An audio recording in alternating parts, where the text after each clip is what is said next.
This isn't just a political clash, it's a defining moment of courage under pressure. In a crowded Abuja conference hall, Nigeria's dominant leader aimed to publicly shame a young African president on live television. What unfolded instead stunned the continent and echoed worldwide. Ibrahim Traoré's response was more than words. It was a bold redefinition of African leadership, captured by cameras and shared by millions within hours.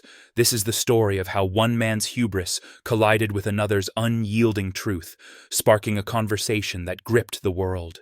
This moment shook Africa.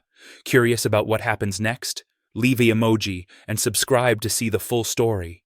The morning sun cast long shadows across the marble floors of the International Conference Center in Abuja. Nigeria today would be different, though nobody in that grand hall could have predicted just how different.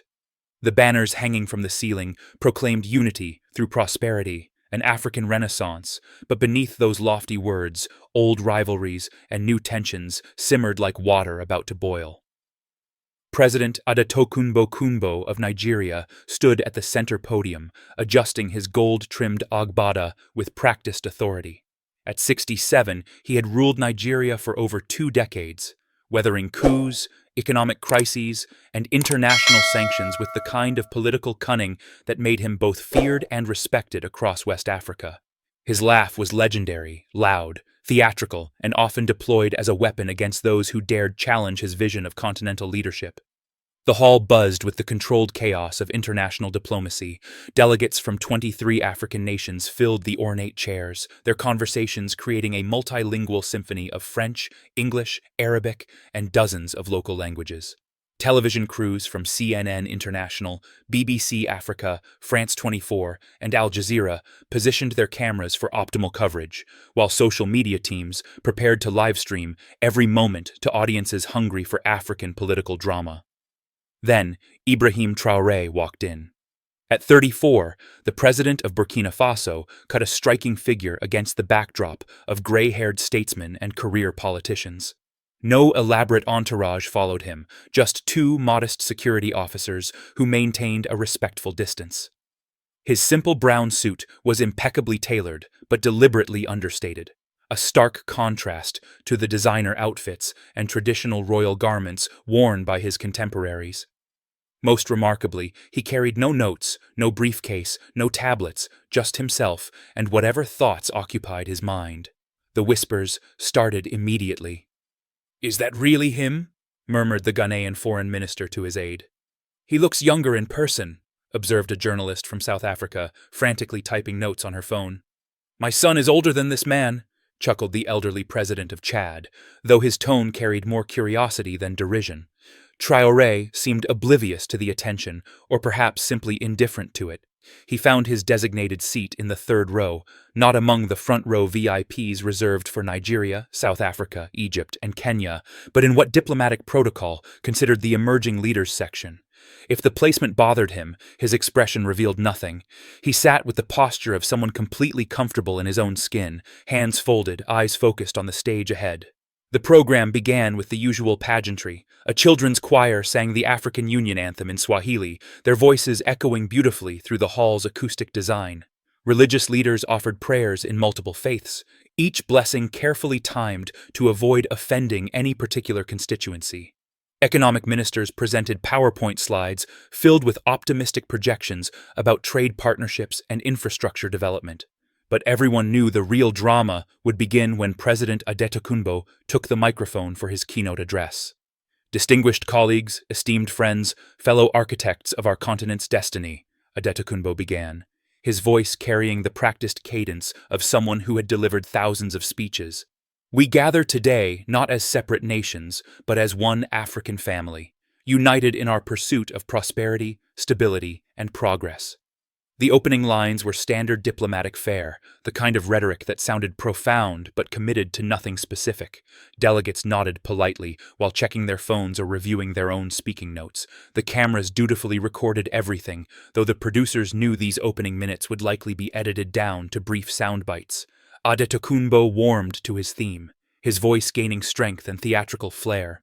He spoke of Nigeria's role as the giant of Africa, referencing the country's massive population, oil wealth, and regional influence. He praised older leaders for their wisdom, born of experience, and subtly dismissed what he termed impulsive governance by younger politicians. Leadership, he declared, pausing for effect, is not a hobby for the restless young. It is a sacred responsibility that requires decades of preparation, years of patient learning, and the kind of institutional memory that only comes with time. The first direct glance toward Traore came during this section, though it appeared casual enough that television viewers might have missed it. But everyone in the hall understood the implication. Traore's expression didn't change. He continued listening with the same focused attention he had maintained since arriving, occasionally taking a sip from the water glass beside his chair. As Adetokunbo moved into the economic portion of his speech, discussing Nigeria's ambitious plans for continental trade integration, his confidence grew visibly. The applause came at regular intervals, not enthusiastic, but respectful and sustained. Several delegates smiled and nodded, particularly those whose countries maintained strong economic ties with Nigeria.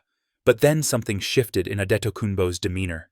Perhaps it was the subtle restlessness he sensed in the audience, or maybe the knowledge that his speech was being live-streamed to millions of Africans who had grown increasingly skeptical of grand promises from their leaders. Whatever the trigger, he began to improvise, departing from his prepared remarks to venture into more dangerous territory. "You know, my friends," he said, his tone becoming more conversational, more personal, "I sometimes watch the news and see these young leaders making bold proclamations about revolution and change, and I think to myself," he paused, chuckling, "I think, where were you when we were building these institutions? Where were you when we were negotiating the difficult compromises that created the stability you now enjoy?" The laughter that followed was scattered and uncertain. Some delegates genuinely found the comment amusing, while others sensed the shift toward more controversial territory. Adetokunbo, encouraged by the response, pressed forward. "Leadership is not a social media campaign, my young colleagues. It is not about viral videos or revolutionary slogans. It requires the patience to work within systems, the wisdom to understand complexity, and yes," another pause, another practiced smile, "the maturity that comes only with age and experience." This time, the camera operators instinctively adjusted their angles to capture both Adetokunbo at the podium and Traore in the audience. The split-screen potential was too good to ignore, and producers in newsrooms across the continent held their breath, sensing that something significant might be about to unfold. Traore remained motionless, his hands stayed folded, his posture unchanged. If Adetokunbo's words affected him, he showed no visible reaction, but President Adetokunbo was just getting started. "I see some of you young presidents here today," he continued, his voice taking on a more pointed edge, "and I genuinely wonder, do you understand the weight of the responsibilities you have inherited? Do you comprehend the delicate nature of the institutions you now control?" The hall grew quieter. Conversation ceased. Even the most distracted delegates began paying attention, sensing that they were witnessing something that would be talked about long after the summit ended. Adetokunbo turned slightly, making his target unmistakable. His eyes locked onto Ibrahim Traoré with theatrical precision. "Take our young friend from Burkina Faso," he said, his tone now dripping with condescension. "Captain Traoré, or should I say President Traoré." The air quotes were subtle but unmistakable, delivered with the kind of dismissive gesture that politicians perfect over decades of public speaking. The shift in the room's atmosphere was immediate and electric. Conversation stopped mid-sentence, phones were lowered, every person in that hall understood they were witnessing a direct public confrontation between two heads of state, broadcast live to millions of viewers. "Tell me, Captain," Adetokunbo continued, his voice carrying across the suddenly silent hall, "how does one prepare for presidential leadership? Is it through military coups, through revolutionary manifestos, or perhaps through Instagram posts about sovereignty and independence?" The laughter that followed was different now, nervous, uncomfortable, but still present. Some delegates seemed genuinely amused by what they perceived as political theater, while others recognized the serious diplomatic implications of such a public attack. Traoré's response was subtle but telling. For the first time since entering the hall, he shifted slightly in his chair, not defensively, but with the kind of physical adjustment that suggested a man preparing to respond. His eyes never left Adetokunbo, but his expression remained completely neutral. I ask this question not to embarrass our young colleague, Adetokunbo said, though his tone suggested exactly the opposite intention, but because the people of Africa deserve to understand what qualifies someone to lead a nation. Is it passion? Is it good intentions? Or is it the kind of deep institutional knowledge that comes only through years of patient service within established systems? He leaned into the microphone, his voice dropping to a more intimate register that somehow made his words even more cutting. How long, I wonder, does Captain Traore expect to remain in power before his people realize they need real leadership that understands the complexity of governance, the necessity of compromise, the art of working within international frameworks rather than simply criticizing them from the outside? The question hung in the air like a physical presence. Camera operators zoomed in on Traore's face, searching for any crack in his composure. Social media managers in newsrooms across the world prepared to push notifications about the developing story. In the press section, journalists frantically typed updates, knowing they were witnessing the kind of diplomatic drama that could define careers. But Ibrahim Traoré simply stood up. The movement was so calm, so deliberate, that it took several seconds for people to realize what was happening. There was no anger in his posture, no visible agitation. He simply rose from his chair with the same quiet authority he had displayed when entering the hall, straightened his jacket with a minimal gesture, and began walking toward the front of the hall. I believe, he said, his voice carrying clearly without amplification, that President Adetokunbo has asked me a direct question. It would be disrespectful not to provide a direct answer. The hall erupted in whispers and shifted glances. This wasn't part of the program. There was no protocol for what was happening, yet no one moved to stop him, perhaps sensing that they were witnessing something that transcended normal diplomatic procedures. Adetokunbo, caught off guard by Traoré's response, stepped back from the podium with what he probably intended as a magnanimous gesture. Of course, my young colleague, please share your thoughts with us. But as Traoré approached the microphone, something in his bearing suggested that what was about to happen would be far more than a simple response to Adetokunbo's provocations. He reached the podium and adjusted the microphone height with a single efficient movement. Then he looked out at the assembled delegates, his gaze sweeping across the hall with the kind of measured confidence that comes from absolute certainty about what one is about to say. Thank you, President Adetokunbo, for your questions. Traoré began, his voice clear and steady. You ask about my qualifications for leadership. You question whether age and experience are prerequisites for understanding the needs of our people. These are fair questions, and they deserve honest answers. He paused, not for dramatic effect, but with the natural rhythm of someone organizing complex thoughts into coherent expression. But before I answer your questions, I would like to ask one of my own. His eyes found Adetokunbo in the audience. When you speak of experience, whose experience are we discussing? When you speak of institutional knowledge, whose institutions are we preserving? And when you speak of the complexity of governance, I wonder, complex for whom? The shift in tone was subtle but unmistakable. Traoré wasn't defending himself. He was redirecting the entire conversation. You suggest that leadership requires decades of preparation, years of patient learning within established systems. But I would argue that some systems are not worth preserving. Some institutions were never designed to serve our people in the first place, and some forms of experience, particularly the experience of accepting injustice as inevitable, may actually disqualify one from effective leadership in the 21st century. Murmurs began rippling through the audience. This wasn't the defensive response everyone had expected. Traoré was taking the offensive, and his target was expanding beyond Adetokunbo to encompass fundamental questions about African governance itself. President Adetokunbo asks how long I expect to remain in power, Traoré continued, his voice gaining strength. But I would ask a different question.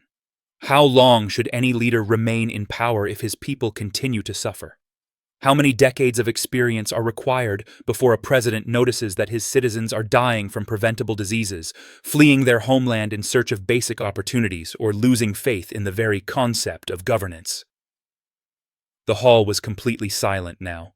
Even the camera crews had stopped their subtle movements, recognizing that they were recording something that would be analyzed and discussed for years to come. You mock military leadership, President Adetokunbo. You suggest that soldiers cannot understand the complexity of civilian governance. But I would remind you that every liberation movement in African history was led by people who understood that sometimes, not always, but sometimes, existing systems must be completely dismantled before new ones can be built.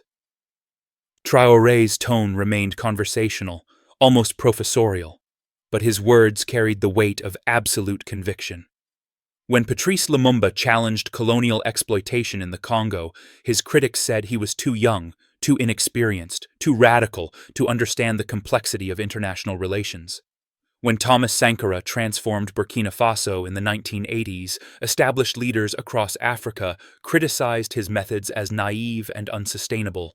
When Nelson Mandela chose armed resistance against apartheid, moderate voices suggested he didn't understand the sophisticated nature of political negotiation.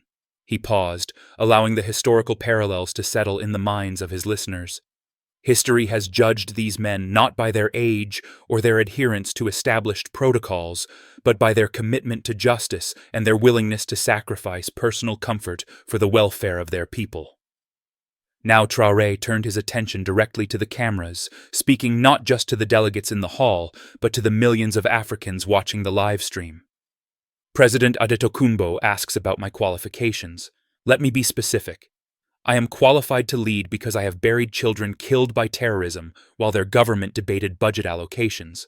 I am qualified because I have slept in villages without electricity while sitting presidents lived in palaces with generators. I am qualified because I have listened to mothers explain why they would rather risk death crossing the Mediterranean than remain in their homeland.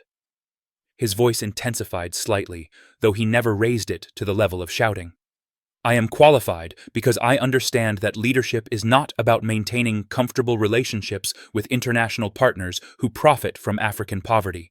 It is not about preserving systems that were designed to extract wealth from our continent, and it is certainly not about using age and experience as shields against accountability. The impact of these words was immediate and visible. Several delegates shifted uncomfortably in their seats, others leaned forward, clearly engaged by the directness of Traore's challenge. In the press section, journalists were typing frantically, knowing they were witnessing the kind of political moment that defines careers. But Traore wasn't finished. You speak of institutional knowledge, President Adetokunbo, but what institutions are we discussing? The World Bank, which has kept Africa in debt for decades? The International Monetary Fund, which demands austerity measures that primarily hurt our poorest citizens? The United Nations Security Council, which includes no permanent African members despite our continent's size and population? He looked around the hall, making eye contact with delegates from various countries. Or perhaps we should discuss regional institutions, the Economic Community of West African States, which has done little to prevent the wars that have displaced millions of our people, the African Union, which issues beautiful statements about unity while member nations continue policies that divide us, the CFA franc zone, which essentially allows former colonial powers to control the monetary policy of sovereign African nations. The questions were rhetorical, but their implications were profound. Traore was systematically challenging not just Adetokunbo's authority, but the entire framework of contemporary African governance. These are the institutions you ask me to respect, to work within, to preserve through patient compromise and diplomatic courtesy. But I would ask, what have these institutions accomplished for the average African citizen? What prosperity have they delivered? What stability have they created? What dignity have they restored? Now his tone shifted again, becoming more personal, more direct. President Adetokunbo, you govern Nigeria, a nation blessed with enormous oil wealth, a massive population, and incredible human resources. Under your leadership, Nigeria has become the poverty capital of the world, with more citizens living in extreme poverty than any other nation on earth. Your country imports more than 80% of its basic goods, despite having the agricultural potential to feed half of Africa. Young Nigerians risk their lives crossing the Sahara Desert and the Mediterranean Sea because they see no future in the land of their birth. The silence in the hall was now profound and uncomfortable. Traore was delivering facts that everyone knew, but that were rarely spoken aloud in diplomatic settings. So when you ask about my qualifications, I would ask about yours. What qualifies a leader who has overseen 2 decades of increasing poverty, growing insecurity, and declining international respect? What institutional knowledge justifies the continuation of policies that have failed so spectacularly? What experience is valuable if it consists primarily of learning how to maintain power while ignoring responsibility? Adetokunbo's face had changed dramatically during this section of Traore's response. The confident smile had disappeared, replaced by a tight-lipped expression that suggested barely contained anger. He leaned forward in his chair, clearly preparing to respond, but Traore continued speaking. "But let me address your specific questions about military leadership, since you seem particularly concerned about my background as a soldier." Traore's tone became more reflective, less confrontational. "Yes, I am a military officer. I took power through a coup d'état. I did not win an election, did not inherit leadership through traditional succession, did not rise through the ranks of an established political party. By conventional standards, I am exactly the kind of leader that institutions like the African Union are supposed to discourage." He paused, seeming to consider his next words carefully. "But I would ask the delegates in this hall and the citizens watching this broadcast, what is the difference between a military coup that removes a corrupt civilian government and an election that allows that same government to remain in power indefinitely? What is the moral distinction between seizing power through force and maintaining power through manipulation, voter suppression, and constitutional amendments designed to eliminate term limits?" The question struck at the heart of contemporary African politics, where many civilian governments had proven as authoritarian and corrupt as the military regimes they had replaced. In Burkina Faso, we held a coup not because we love power, but because the previous government had lost any connection to the people it claimed to serve. Citizens were dying from terrorist attacks, while their president focused on maintaining relationships with international partners who saw Burkina Faso primarily as a source of gold and uranium. Young people were unemployed, while foreign companies extracted billions of dollars worth of natural resources with minimal benefit to local communities. Traore's voice took on a more passionate quality, though he never lost control of his tone. "We took power because someone had to take responsibility. Someone had to acknowledge that the existing system was not working, that patient compromise had failed, that diplomatic courtesy had become an excuse for accepting injustice." He looked directly at Adetokunbo again. "You ask how long I expect to remain in power, but you ask the wrong question. The right question is, how long will it take to build institutions that actually serve our people? How long will it take to create an economy that benefits Africans rather than foreign investors? How long will it take to restore the dignity that our people deserve?" Now, Traore's attention turned back to the broader audience, both in the hall and watching the broadcast. "If it takes 5 years, I will govern for 5 years. If it takes 10 years, I will govern for 10 years. But unlike leaders who cling to power for decades while their countries decline, I am not interested in permanent rule. I am interested in permanent change." The applause that followed was scattered and uncertain, with some delegates clearly moved by Traore's words, while others remained skeptical or hostile. But the energy in the hall had shifted dramatically. This was no longer a routine diplomatic summit. It had become a fundamental debate about the future of African leadership. Traore wasn't finished, however. "President Adetokunbo speaks of complexity, of the need for sophisticated understanding of international relations. But I would argue that our problems are not as complex as our leaders pretend. The solutions are often quite simple. We simply lack the political will to implement them." He began ticking off points on his fingers, his manner becoming more direct and practical. "End the CFA franc and create truly sovereign monetary policy. Negotiate resource extraction contracts that benefit African nations rather than foreign corporations. Invest in education and healthcare rather than military equipment purchased from former colonial powers. Create regional trade partnerships that prioritize African unity over European or American interests." With each point, his voice grew stronger, more confident. "Stop borrowing money from international institutions that demand austerity measures as conditions for assistance. Stop attending summits where African leaders are treated as junior partners begging for investment. Stop accepting the premise that African poverty is inevitable or that our underdevelopment is somehow natural." The hall was electric now. Some delegates were nodding in agreement, while others looked uncomfortable or angry.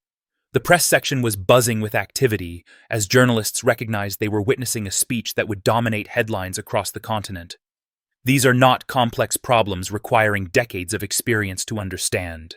They are political problems requiring courage to address, and courage, President Adetokunbo, is not a function of age. Some of history's most courageous leaders were very young when they changed the world. Traore moved away from the podium slightly, his body language becoming more relaxed even as his words grew more pointed. Alexander the Great conquered most of the known world before his 30th birthday. Joan of Arc liberated France when she was 19. Che Guevara was 28 when he helped lead the Cuban Revolution. Martin Luther King Jr. was 26 when he led the Montgomery bus boycott. Nelson Mandela was 26 when he co-founded the ANC Youth League. He smiled slightly, the first time his expression had changed since beginning his response. Thomas Sankara was 33 when he became president of Burkina Faso and began the most successful period of development and social progress in our nation's history. He was 39 when he was assassinated by forces that preferred the old system of exploitation independence. The reference to Sankara was particularly powerful, given his legendary status across Africa as a leader who had prioritized African independence and dignity over international approval. So when President Adetokunbo asks about my age, I am reminded that youth and inexperience are often code words for independence and refusal to accept injustice as inevitable. When established leaders criticize younger politicians for being too radical or too impatient, they are often defending systems that benefit them personally at the expense of the people they claim to serve. Now Traore returned to the podium, gripping its edges with both hands as he prepared to deliver his conclusion. But let me be clear about something, because I want no misunderstanding about my intentions or my methods. I am not here to attack President Adetokunbo personally, nor to diminish the legitimate achievements of Nigeria or any other African nation. I am here to challenge ideas, to question assumptions, and to advocate for approaches that prioritize African dignity and independence. His tone became more conciliatory, though no less firm. Nigeria is our brother nation. Its success is Africa's success, and its struggles are Africa's struggles. President Adetokunbo has governed during difficult times, facing challenges that would test any leader. I do not question his patriotism or his desire to serve his people. The diplomatic courtesy in these words made his earlier criticisms even more powerful by contrast. But I do question whether the approaches that have failed for decades will suddenly succeed if we simply give them more time. I do question whether patience and compromise are always virtues, particularly when the cost of patience is measured in human lives and lost opportunities. Traore looked around the hall once more, his gaze taking in delegates from across the continent. Africa is the youngest continent in the world. More than 60% of our population is under 25 years old. These young people are not interested in hearing about the complexity of international relations or the need for patient compromise with systems that have failed them. They want jobs, education, healthcare, security, and dignity. They want leaders who will fight for them rather than make excuses about why change is impossible. His voice rose slightly, taking on an inspirational quality. These young Africans are not impressed by age or experience if that experience consists primarily of learning how to accept failure. They are not interested in institutional knowledge if those institutions have consistently failed to deliver basic services.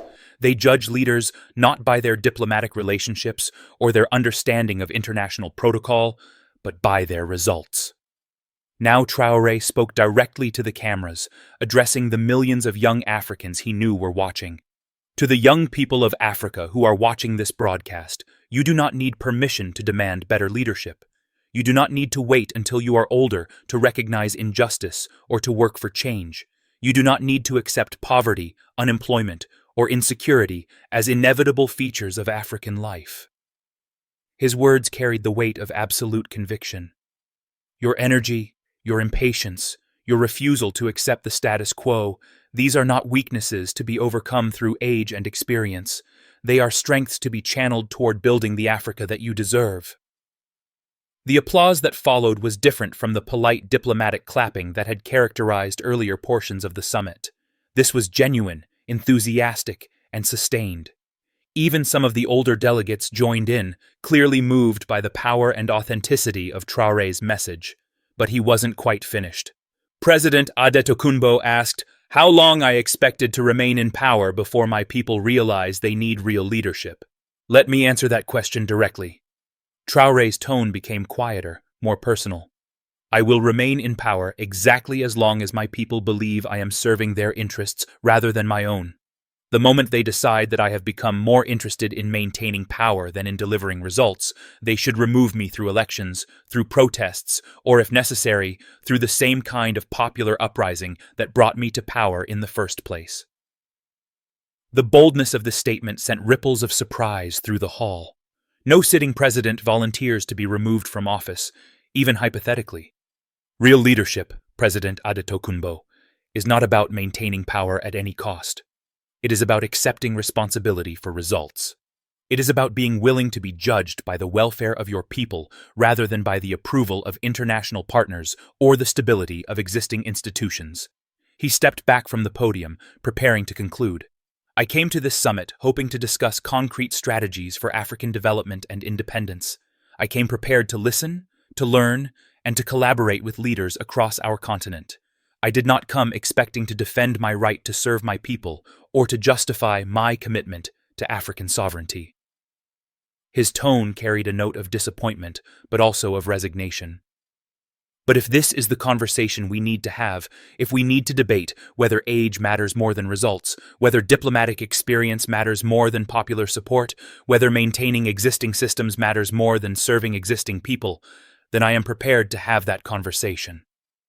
Traore looked one final time at President Adetokunbo, who sat rigid in his chair, his face a mask of barely controlled anger. I hope, President Adetokunbo, that despite our disagreements today, we can work together in the interest of African progress and unity.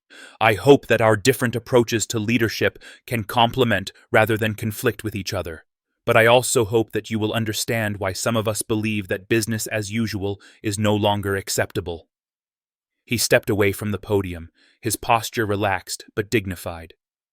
Thank you for your attention, and thank you, President Adetokunbo, for providing the opportunity to share these thoughts.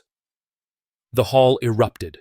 Some delegates applauded enthusiastically, while others sat in stunned silence. The press section was a frenzy of activity, as journalists called their editors, knowing they had just witnessed one of the most dramatic political moments in recent African history. President Adetokunbo remained seated for several long seconds, clearly struggling to process what had just happened. When he finally stood to return to the podium, his movement was stiff, uncertain. The confident politician who had dominated the earlier portions of the summit had been replaced by someone who seemed genuinely shaken. Well, Adetokunbo said, forcing a smile that fooled no one. Our young colleague certainly has passion, and passion, as we all know, can be valuable in politics. But his response felt hollow, defensive. The energy in the room had shifted completely. Traore had transformed what was supposed to be his moment of humiliation into something entirely different. A manifesto, a challenge, a vision for a different kind of African leadership. As the summit continued, something had fundamentally changed. Delegates who had barely acknowledged Traore's presence before were now approaching him during breaks, shaking his hand, engaging in intense conversations. Younger staff members from various delegations were taking selfies with him, while older diplomats found reasons to introduce themselves and exchange contact information. Meanwhile, President Adetokunbo found himself increasingly isolated. The confident laughter that had greeted his earlier jokes was replaced by polite but distant courtesy. Several leaders who had been scheduled to meet with him privately during the summit breaks quietly rescheduled their appointments. The most telling moment came during the lunch recess. Traore sat at a table surrounded by delegates from smaller African nations, engaged in animated discussions about resource sovereignty and monetary independence. At the opposite end of the dining hall, Adetokunbo sat with his usual allies, but their conversation was subdued, almost defensive. A journalist from BBC Africa, watching this social dynamic play out, would later write, "In the span of 20 minutes, Ibrahim Traoré had shifted the gravitational center of African political discourse." The summit continued for 2 more days, but everyone understood that the real story had already been written. But the full impact of Traore's response wouldn't become clear until the video clips began circulating on social media. Within 2 hours of the summit's conclusion, edited versions of the exchange were trending on Twitter, Facebook, TikTok, and Instagram. The hashtag #TraoreSpeaks became the top trending topic across Africa, with millions of shares, comments, and reactions pouring in from across the continent and beyond. The response was overwhelming. Young Africans shared the clips with commentary like, "Finally, someone said what we've all been thinking," and "This is what real leadership looks like." University students organized viewing parties to watch the full exchange, discussing and analyzing every word. But the reaction wasn't limited to young people. Older Africans, many of them disappointed by decades of unfulfilled promises from their leaders, found themselves inspired by Traore's directness and authenticity. Parents shared the video with their children, saying things like, "This is how you stand up for what you believe in." International media quickly picked up the story. CNN International ran a segment titled, "New Generation of African Leadership Challenges, Old Guard." The BBC produced a documentary exploring the generational divide in African politics, using the Traore-Adetokunbo exchange as its central example. Al Jazeera hosted debates about the future of African governance, with scholars and politicians from across the continent weighing in on the implications of what they began calling the Abuja moment. But perhaps the most significant response came from within Nigeria itself. Despite government attempts to downplay the incident, videos of the exchange spread rapidly across Nigerian social media. Young Nigerians, in particular, embraced Traore's criticism of their own government, sharing statistics about poverty rates, unemployment, and immigration that supported his arguments. Nigerian government officials initially tried to dismiss the incident as a misunderstanding or an example of diplomatic inexperience on Traore's part, but as the video continued to gain traction, their responses became more defensive and ultimately more revealing. President Traore is a young man with limited understanding of the complexities of regional politics, said the Nigerian foreign minister in a hastily arranged press conference. His comments reflect the kind of simplistic thinking that leads to instability and conflict. But these defensive responses only amplified the original story, creating new rounds of social media discussion and analysis. One of the most powerful responses came from a group of Nigerian civil society organizations who released a joint statement saying, "President Traore has articulated concerns that millions of Nigerians share but have rarely heard expressed by their own leaders. His questions about governance, accountability, and results deserve serious answers, not dismissive responses." International observers noted that the exchange revealed deep tensions within African political discourse that had been building for years. The generation of leaders who had come to power in the post-independence period was being challenged by younger politicians who rejected many of the assumptions and compromises that had defined African governance for decades. This wasn't just a confrontation between two presidents, wrote a political analyst for Foreign Affairs magazine. It was a confrontation between two entirely different visions of what African leadership should look like in the 21st century. The long-term implications of the exchange would continue to unfold over the following months. Traore's international profile rose dramatically, with invitations to speak at universities, policy institutes, and international conferences flooding in from around the world. More importantly, his approach began influencing other young African leaders who found themselves emboldened to speak more directly about continental challenges and solutions. President Adetokunbo, meanwhile, found his regional influence significantly diminished. Several West African leaders who had previously deferred to Nigerian leadership began asserting more independent positions on regional issues.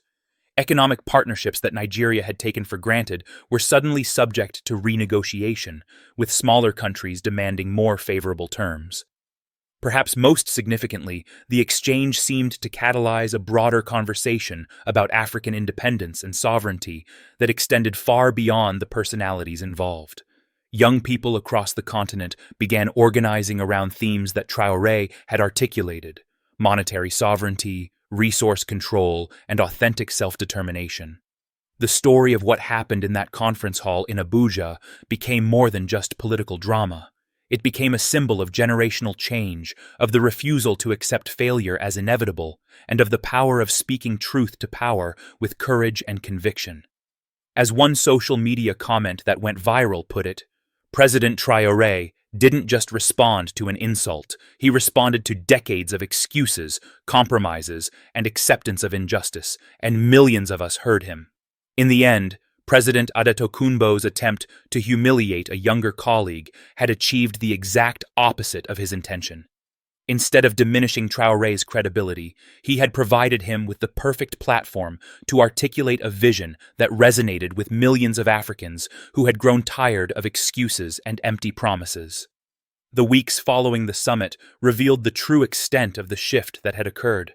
Nigerian newspapers, despite government pressure, found themselves compelled to cover the story extensively as it continued to dominate social media discussions.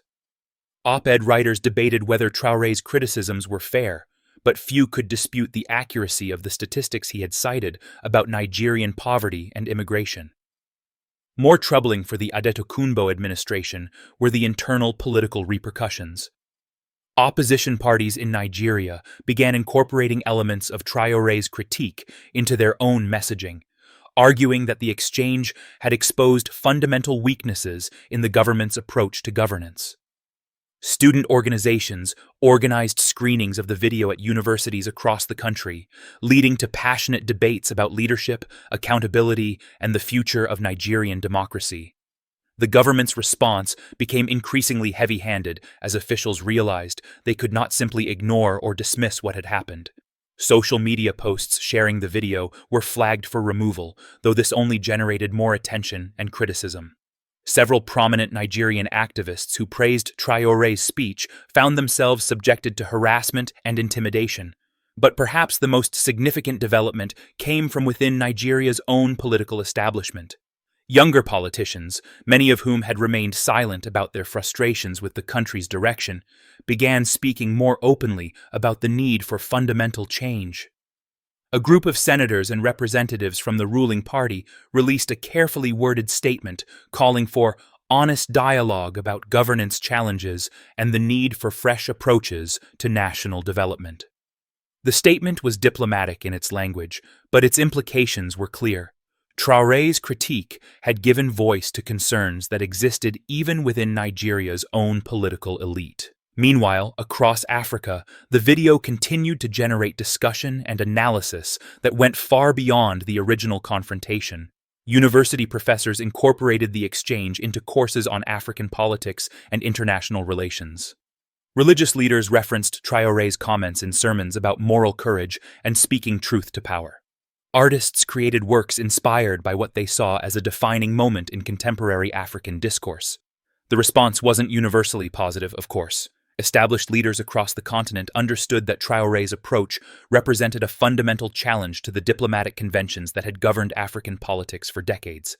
Several presidents privately criticized what they saw as his disrespectful and destabilizing rhetoric. "This kind of grandstanding might play well on social media," said one West African leader in a private conversation that was later leaked to the press, "but it doesn't help with the serious work of governance and regional cooperation." But even these criticisms seemed to miss the point. Traoré's speech hadn't been grandstanding. It had been a systematic dismantling of the assumptions and excuses that had allowed African underdevelopment to persist despite the continent's enormous resources and potential. The most powerful validation of Traoré's message came not from political circles, but from ordinary Africans who saw their own experiences reflected in his words. Market women in Lagos shared the video while discussing the economic hardships they faced daily. University students in Accra organized debate clubs to analyze the speech and its implications for their own futures. Farmers in rural Kenya gathered around phones and tablets to watch a leader who seemed to understand their struggles and frustrations. One particularly moving response came from a group of young Nigerians who had been planning to immigrate to Europe. In a video response that itself went viral, they explained how Traoré's speech had made them reconsider their decision to leave their homeland. "He made us realize that the problem isn't Africa," said one young engineer.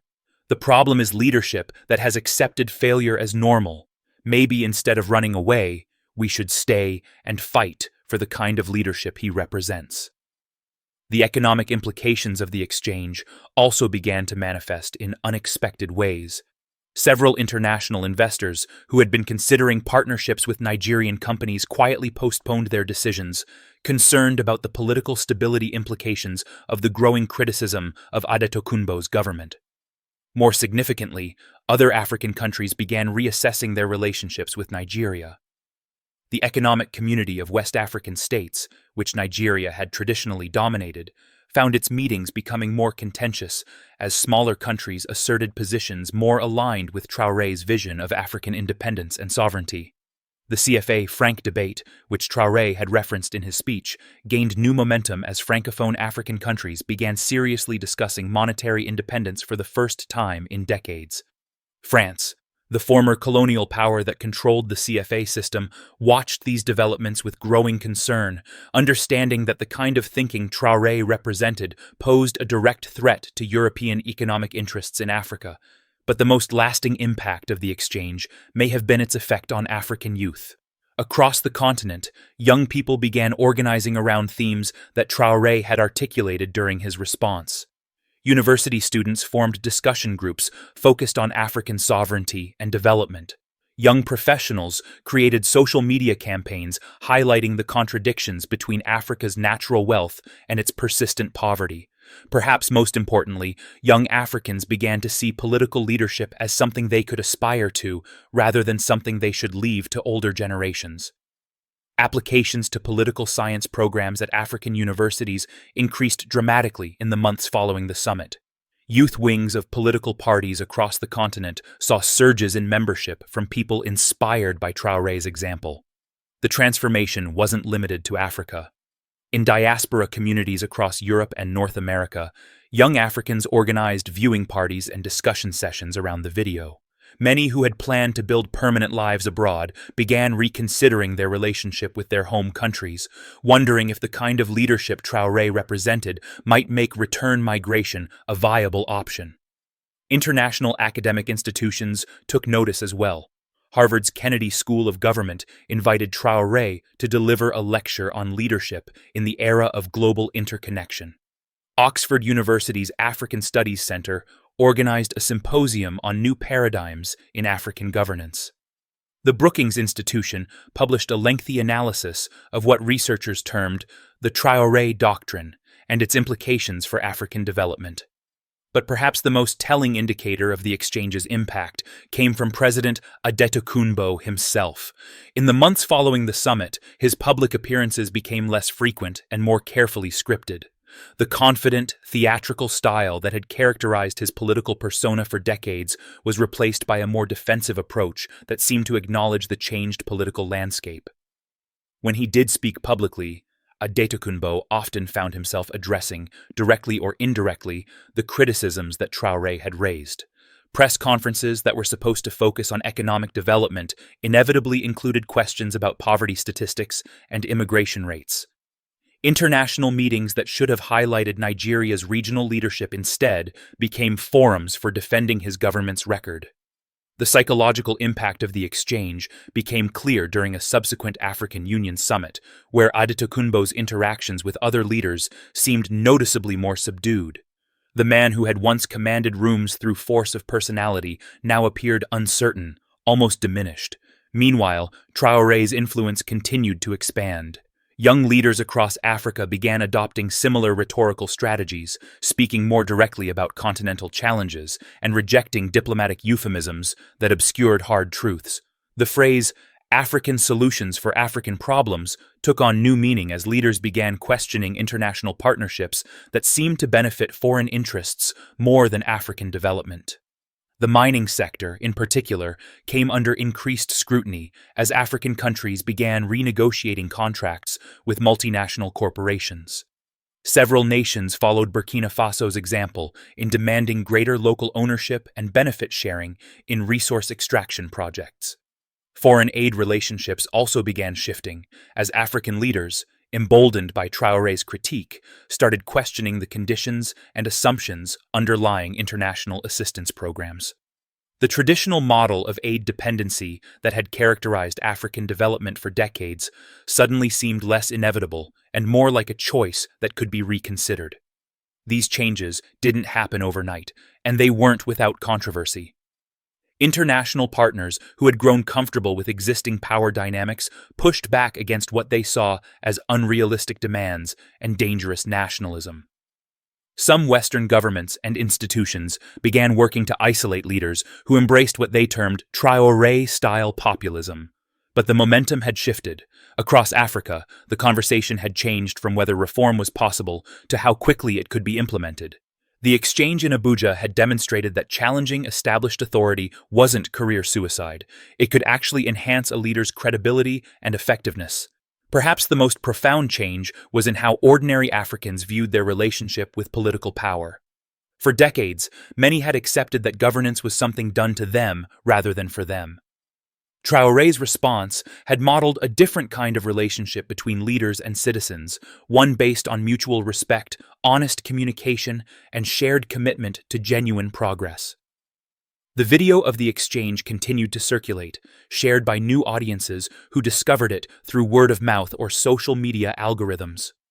Each viewing seemed to generate fresh discussions about leadership, accountability, and the possibility of change. In schools across Africa, teachers began incorporating the exchange into civics lessons, using it as an example of how democratic discourse should function. Students analyzed Traore's rhetorical techniques, his use of historical examples, and his ability to remain respectful while delivering devastating critiques. The lasting impact of that moment in Abuja wasn't just political, it was cultural and psychological.